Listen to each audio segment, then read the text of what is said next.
My sister posted, family movie night with the kids who deserve treats. Every cousin was there. Except my son. He was 10. At home, we weren't invited. He saw the post. Asked, what did I do? I said, nothing, baby. I rented out a private movie theater, $3,400. Invited his friends. 30 kids. Posted everything. When her kids saw it and asked why they weren't invited, my son John was on the couch with his knees up, controller in his lap, pretending the TV was interesting. It was 8:41 p.m. on a Friday. I remember because the microwave clock was blinking again, and I hadn't fixed it, so I'd set a timer on my phone. Same routine, same quiet. Then, my phone buzzed. A Facebook post, my sister, Megan. Big, smiling photo, popcorn buckets, kids piled on couches. The caption? Family movie night with the kids who deserve treats. Every cousin was there, except my son. He was 10, at home with me, not invited. John's head tilted the way it does when he's trying to understand something that doesn't match the rules he's been taught. Mom? He said. I tried to keep my face normal, like weather, like it wasn't about to turn. He picked up my phone because I'd set it down on the coffee table without thinking. He scrolled. I watched his eyes move. I watched his throat work like he swallowed something too big. He didn't cry, that would have been easier. He just stared, like the room got colder. Why am I not there? He asked. I opened my mouth and nothing came out at first. In the post, I could see Megan's living room. I recognized the throw blanket I gave her for Christmas. I could see my mom's hand in one corner holding a soda. I could see my niece, Riley, holding up candy like a trophy. And I could see the tag list, cousins, aunts, uncles, not me, not John. John's voice got smaller. Did I do something? My mouth went dry. No, I said fast, too fast. He looked at me, searching my face like it was a map. What did I do? He asked again, softer, like maybe I'd heard him wrong the first time. I felt my body react before my brain caught up. Cold hands, tight chest, my teeth pressed together. I didn't do anything, he whispered, like he was trying to convince himself. I took the phone gently out of his hands. I sat next to him, close enough that our shoulders touched. Nothing, baby, I said. You did nothing. He blinked hard, once, twice. Then why? I don't know, I said, and it tasted like metal. But it's not you. He stared at the TV again, but he wasn't seeing it. And that's when I realized something very clear. Megan didn't just forget, she chose. She chose to post it, too. Not a group text, not a call, a public little sign that said, these kids count. That one doesn't. John's voice went quiet, like he'd stepped back inside himself. Okay, he said, and the fact that he said okay made something in my chest crack. I didn't scream. I didn't call her. I opened my notes app and typed 3 words, private theater rental. Then I said out loud, calm enough to scare myself, hey, bud. He looked at me. Do you want to invite your friends to a movie night? His eyes flickered. Hope, cautious, pain still there. Like, for real? He asked. For real, I said. He swallowed. How many? I looked at the post again, counted heads. My brain counted the way it does when it's trying not to fall apart. Then I said, as many as you want. John stared at me like I was offering him oxygen, and I picked up my purse, because I didn't scream. I did the one thing my sister understands. I spent money where she wanted control. I'm Lauren. I'm 34. I work in HR for a medical supply company in Plano, Texas. I'm the reliable one in the family, which is a polite way of saying I've been trained to make everything easy for everyone else. Megan is 37. She's my older sister and my mom's favorite project. Megan has 3 kids, 2 girls and a boy. They're loud, adored, constantly so fun. I have one. John. Quiet, observant, the kid who says please without being reminded and still gets overlooked. The family narrative is always the same. Family helps, don't be sensitive, let it go. And the biggest one, don't make a scene. Megan lives like she owns the family calendar. Holidays, birthdays, gatherings, if she plans it, it's family. If she doesn't, it's just something you did. I used to swallow it because I thought it was temporary. I thought once John got older, once he became easier, once I proved I wasn't difficult, it would smooth out. It didn't. 3 incidents burned it into me. 1. John was 6. Megan hosted a backyard barbecue. I brought fruit, chips, the good juice boxes. Megan's daughter spilled a full cup of lemonade on John's hoodie. John didn't yell, he didn't shove, he just stood there soaked. Megan looked at him and said, "See, this is why I like my kids. They're not weird about stuff." John blinked and said, "I'm not weird." Megan laughed like he told a joke. "Okay, sweetie." My mom told me later, she didn't mean it. Don't make it into something. John stopped wearing that hoodie. 2. John was 8. Family trip to the zoo. Megan bought matching shirts for the cousins. She handed them out in the parking lot. Blue shirts with little animals. Megan's kids got them, my niece got them, my nephew got them. John watched, waiting. Megan glanced at him and said, "Oh, I didn't get one in his size." She didn't even pretend to look sorry. I said, "He's 8. He wears a medium." Megan shrugged. "Well, it's fine. He can just wear whatever." John spent the day walking behind everyone, hands in his pockets, like he was trying not to take up space. That night in the hotel, he asked me, "Am I not a cousin?" I said, "You are," he said, "then why am I always extra?" I didn't have an answer that didn't poison something. 3. Last Christmas, Megan did the kids' gift exchange. She had everyone bring one special gift for a cousin. We drew names. John drew Riley. He spent his own allowance $22.17 at Target. I know because I still have the receipt in my email. He bought her a squishmallow she'd been talking about for weeks. Riley opened it and screamed like it was the best thing she'd ever seen. John glowed just for a second. Then Megan clapped and said, "Okay, now the real gifts." And out came 3 huge bags for Megan's kids. Tablets, a bike, some brand name shoes. John's special gift was a $10 Roblox card from one of Megan's kids who barely looked up from her iPad. John said, "Thank you anyway." On the way home, he stared out the window and said, "Maybe they forgot I'm only one kid." I said, "They didn't forget." Then I lied and added, "They're just busy." That was the pattern.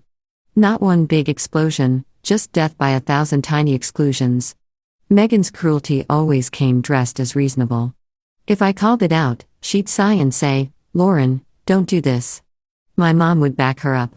"You're making it awkward." So, I stayed small, and John learned how to shrink. He learned to smile when he wasn't included. He learned to say it's fine when it wasn't. And I kept telling myself the line that kept me in it. I thought it was temporary. It wasn't. Because a kid can only hear "it's not you" so many times before he starts thinking it is. After John saw the post, I did not write Megan a paragraph. I did not ask my mom to mediate. I did not beg for inclusion from people who treat it like a privilege. I opened my laptop and started looking up private theaters. Not a regular movie theater, the kind where you rent a whole room, pick a movie, order food, control the guest list. I found one 20 minutes away, a boutique cinema with a premium event suite. It came with a host, unlimited fountain drinks, popcorn, pizza, and an arcade card for each kid. The price made my stomach do a little flip. $3,400 plus tax. My brain did math automatically. Mortgage, groceries, car payment, after-school care. Then my brain did another calculation. What is it worth to replace that look on my son's face? I called. "Hello," I said. "I want to book the private theater for next Saturday." The girl on the phone sounded cheerful. "How many guests?" I looked at John, who was sitting at the kitchen table doing homework like nothing happened. 30, I said. When I hung up, I didn't feel triumphant. I felt calm, cold, focused. That night, I sat with John and said, "We're doing movie night." He kept his pencil moving. "Okay, you're friends," I added, "not cousins, not family politics, you're friends." He paused, looked up, "Like Tyler and Dylan?" "Whoever you want," I said, "make a list." He hesitated. "Is Megan going to be mad?" The fact that my 10-year-old was already managing Megan's emotions made my jaw tighten. "She can feel whatever she wants," I said, "this is for you." John nodded slowly like he didn't fully trust good things. Then he wrote names carefully like he was afraid the paper might reject them. I sent invitations to parents, texted details, collected RSVPs. I kept my tone professional.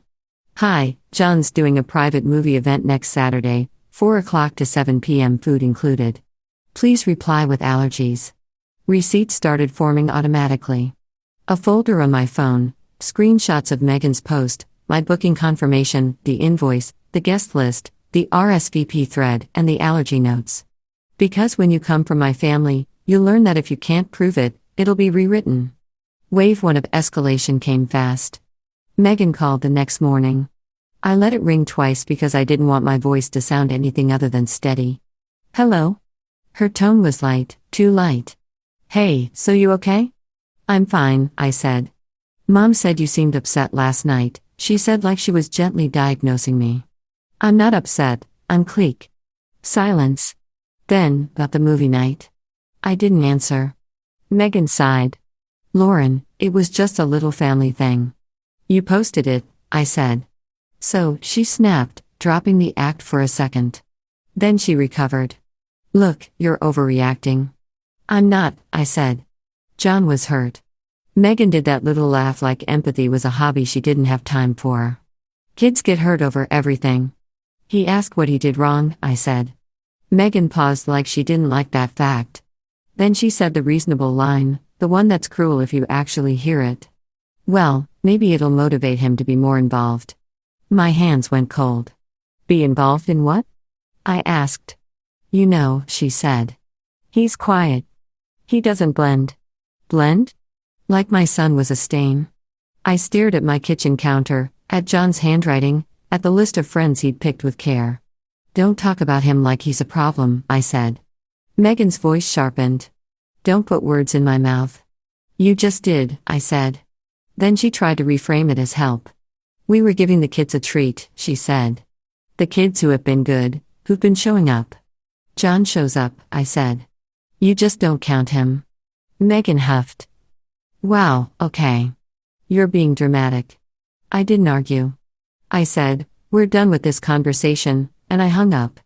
Wave 2 hit when the invitations started circulating because parents talk, kids talk. By Tuesday, Megan's kids knew there was a private theater party. They knew there were 30 kids, they knew there was pizza and arcade cards. They asked Megan why they weren't invited.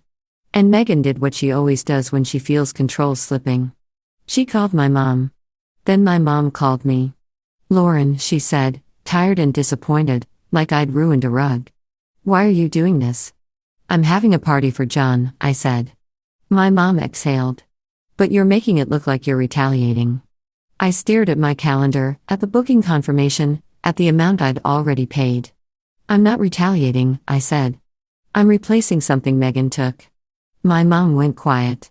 Then she tried the family language. We all decided that movie night was just for the kids who stop, I said.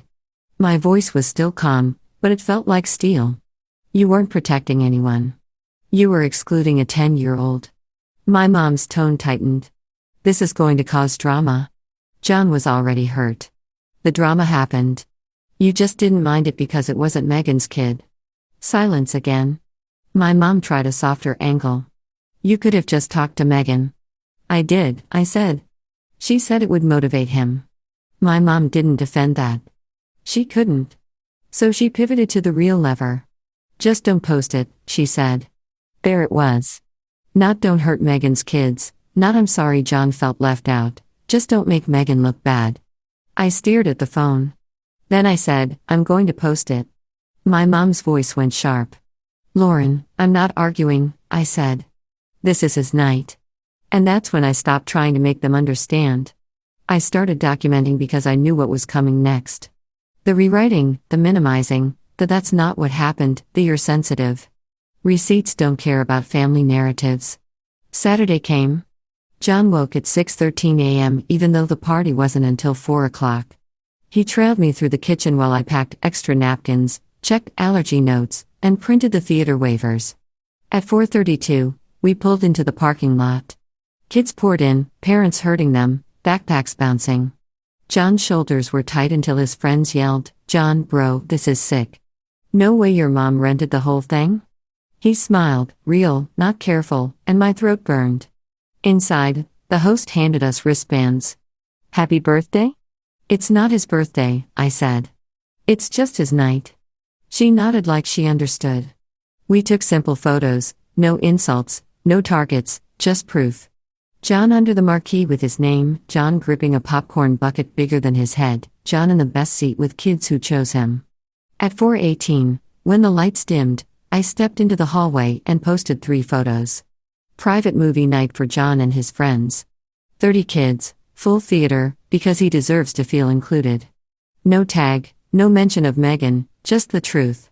My phone exploded. Megan, are you kidding me? Mom, call me. Aunt Monica, wow. I didn't answer. Megan called, I declined. Then, Riley texted John, why didn't you invite us? John stared a long time and typed, flat, you didn't invite me. At 5:02, Megan showed up, marching into the lobby with a forced smile and anger in her eyes. 2 kids behind her, confused and hopeful. Loud enough for the host, so, this is what you're doing? I walked to her, slow. Megan, this is a private event. You're not invited. You invited family? She hissed. I invited John's friends, I said, because he's the one you left out. Riley tugged her sleeve. Mom, why aren't we going in? This is petty, Megan snapped. It's a boundary, I said. You're posting to make me look bad. You did that when you told the internet some kids deserve treats and mine doesn't. The host stepped closer. Ma'am, is there a problem? Megan smiled brittle. No, we're family. I looked at the host. This person is not on the guest list. The host didn't hesitate. You'll need to leave the premises. Megan went red. Are you serious? Yes. Megan turned on me. You're humiliating my kids. Quietly, you humiliated mine first. Riley cried because she was told no. Megan grabbed her kids and announced, fine, we'll go since apparently we're not good enough. People stared. The host held her ground. Megan stormed out. My phone kept buzzing. Mom, you embarrassed Megan. Dad, unnecessary. Megan, you're dead to me. I didn't respond. I opened the family group chat and typed one line. John will not attend any event where he's excluded or treated like an afterthought. If that's a problem, we won't be attending at all. Then I turned my phone off. Access to me isn't a family right. Next morning, John ate cereal and hummed, can we do that again sometime? Not for $3,400, I said, and he laughed real. He texted his friends like it was normal, like he belonged. Our house felt steadier. Monday, Megan tried the apology gift combo, movie candy, a theme park t-shirt, and a note, no hard feelings. Let's move on. No apology, no John. I drove it back and left it on her porch. No note. Mom tried guilt. I don't like how this feels. I don't either, but I liked how John felt being excluded even less. Megan's kids are upset. So was John. You could have handled it privately. She handled it publicly first. Dad texted, you're dividing the family. No, I replied, Megan did. I'm just not letting John pay for it. A week later, Cousin's Day at a trampoline place. We were forgotten again, covered by a chirpy excuse. I answered, we won't be attending. And felt relief. John didn't ask, what did I do? He shrugged at the photos. That's their thing. Then asked if Dylan could come over. Boundaries don't fix other people, they fix your side of the street. When my sister texted, we're family. Don't do this forever. I replied, it's not my problem anymore. I closed that door. If you ask me, so, what's the moral of the story? I'll tell you. Silence is not peace, it's permission. When someone repeatedly hurts the people you love, staying quiet teaches everyone involved that it's acceptable. You don't owe toxic family members unlimited access to you or your child. Blood doesn't justify cruelty. Love doesn't require you to shrink. Protect your child loud enough that they never have to wonder if they're worth protecting. Boundaries aren't revenge, they're self-respect in action. You don't need anyone's approval to hold them. And the most important thing, your child is watching how you respond to their pain. Show them what they deserve by demanding it. Stop waiting for people to change. Build the life your child deserves right now with people who genuinely choose them. Because a child who feels excluded at home carries that wound for decades, But a child who watches their parent fight for them, quietly, firmly, without apology, learns that they matter. And that lesson lasts forever.